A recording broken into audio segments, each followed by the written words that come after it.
But then I got the best piece of advice I ever got. It's better to have 100 people that deeply love you, if this axis is number of people and this axis is love.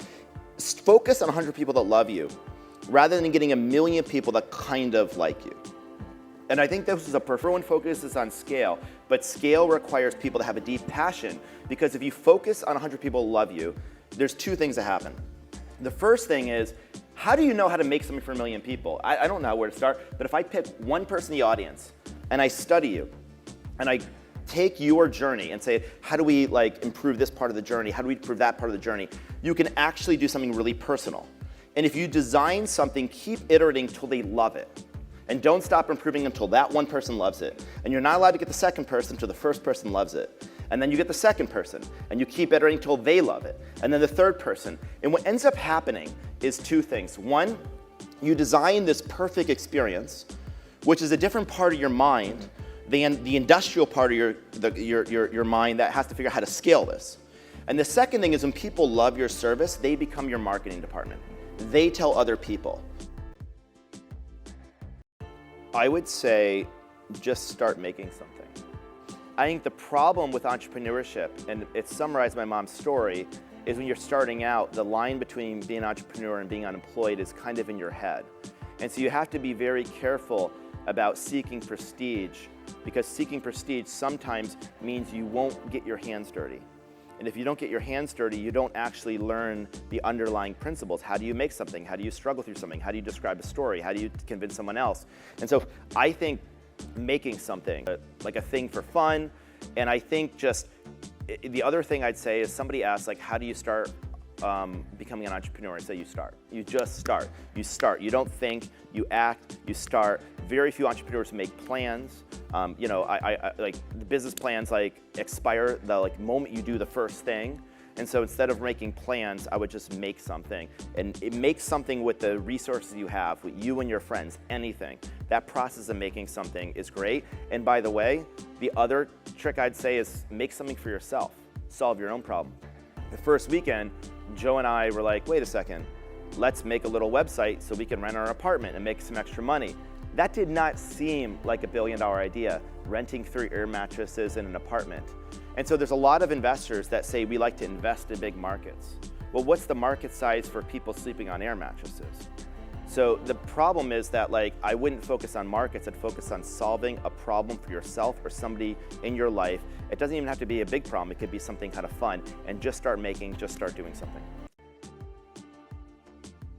The reason that I share that is because it was years of no, and you're not the right fit. And what I love for anyone listening who needs to hear this is, no one can tell you you're not the right fit. No one. And you can get all the no's in the world, but you have your knowing. I believe even when you trust your knowing and then it seems like it was wrong and things don't go your way over and over and over, I look back at those moments, right? I really wanted that investor to invest in us.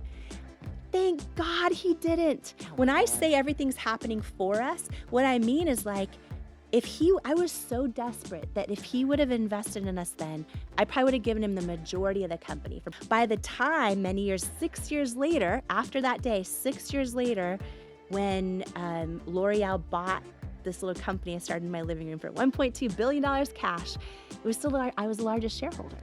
Paulo and I were largest shareholders. And I look back and it's oh gosh, thank God all the no's happen when they did. Sometimes we don't have some big positive outcome, but we learn a purpose through a no. Right? We learn a calling through a no. We learn a lesson, we build strength, we build resiliency. We appreciate the beautiful moments so much more when we've gone through the tough ones.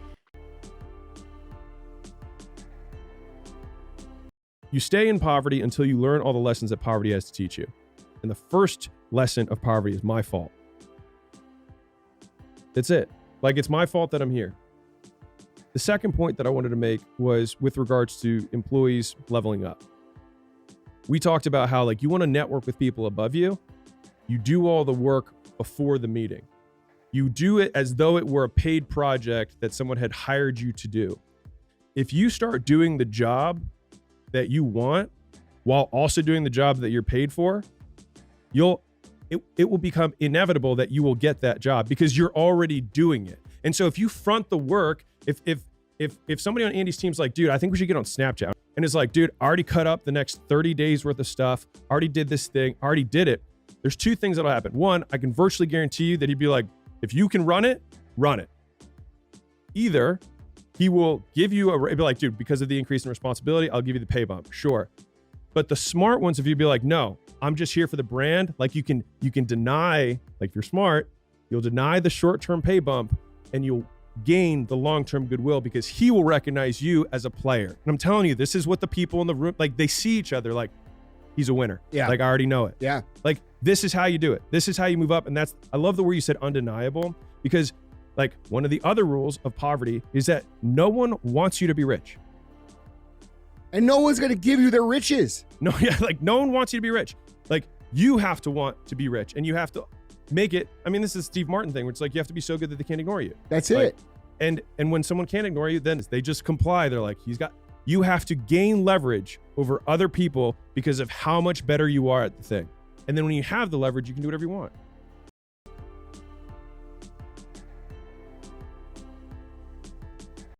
And when we're not fulfilled in our highest values, we automatically fill ourselves full with food or things. The average person that buys a house, when they first buy the house, they got a nice, clean, open house. But over the years, they typically accumulate things, stuff. I mean, they once parked a car in the garage. Now they can't get the car in the garage because they got so much stuff. The same thing, the closets. A quarter of your house is just storing stuff that you get. And the more you store stuff, the more you're buying stuff that's depreciating, and it's not really appreciating. Like, especially if you're newer, your employer is working for you and also happens to be paying you, because like most people come in with basically no skills. And so then like on the job, that person, it gives you an education and pays you to learn, which is why like nowadays it makes almost so much more sense to just skip straight to just the on the job education, whatever industry you want to be in, because you'll learn about the industry at a broad spectrum, but then you also learn more tactical skills. But to your point about like selling being the most valuable skill, if you just like boil it down to first principles of, okay, if I want to do something, you can either learn how to do everything, or you can convince somebody else to do that thing for you who's awesome. And if you can convince somebody else to do every other thing that is required to do in the business, then like you can have an amazing business and only know how to do one thing, which is get other people to do stuff. That's right. And leadership and sales, if you like, okay, well, what's leadership? Well, it's being able to influence other people to do the thing you want them to do. Sales is pretty much the same thing. Yeah. One's more transactional, like depending on the type, type of sale. But he goes, would you do me a favor if we never meet again? And we ended up meeting many times. I said, yeah. And he said, never link your confidence to your ability, because I know you struggle with your confidence. If it's predicated on your abilities or your achievements, you're always going to be chasing it. He goes, but if you link your confidence to your intentions, man, do you have beautiful intentions. And that is something I knew about me. I know I have a good heart. Instead, a lot of people say, next year I'm going to grow my business to like 200%, and then wow, right? So just imagine, for just fun of it, I make half the money next year and see if I can stay happy. So if you can just shift your mental attitude, it could be fun. And then you realize that you may not need so much money after all.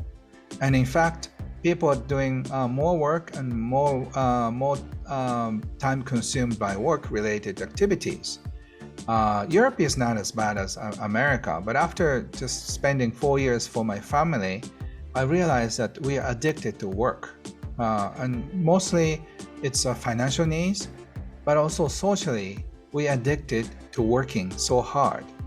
So hopefully in the next 20, 30 years, we'll be free from work and spend more time in more creative activities like art and music and all the other things. I think we're too focused on business. Love is everything. I mean, I trade the love that I have for my wife, my children, my dear friends, my coworkers, my audiences. I trade that for all the money in the world. I mean, no amount of money can match that process. But I'm appreciative of having the money because it allows me to have portable power. And so what I would say to everyone who's watching, it really studies something called meta-learning. Meta-learning is the art and science of learning how to learn. Because if you can learn how to learn, you can learn how to focus, you can learn how to understand, you can learn how to read better and faster and retain it all, then you can apply it towards any area of your life, and every area of your life gets better. The secret to life is to get outside yourself and find the way to add value to others. There's nothing that's more fulfilling than doing something beyond yourself. I think one of the things that makes me proud to be a human being is human beings will do more for others that they care about than they'll ever do for themselves. And when you tap into that, you have more energy than anybody else, you have more joy, you have more excitement, because as I always say, life supports whatever supports life. Motive matters. And there's nothing wrong with supporting yourself. I support myself, everyone supports themselves. But when you're trying to support your family, you get different insights, your community, the world. So I think the idea of being obsessed with learning, growing, and adding value to me is the most important thing in life, because the only way we're happy is by making progress. We grow and we feel alive. We give and we feel 10 times more alive. But you got to grow to have something to give.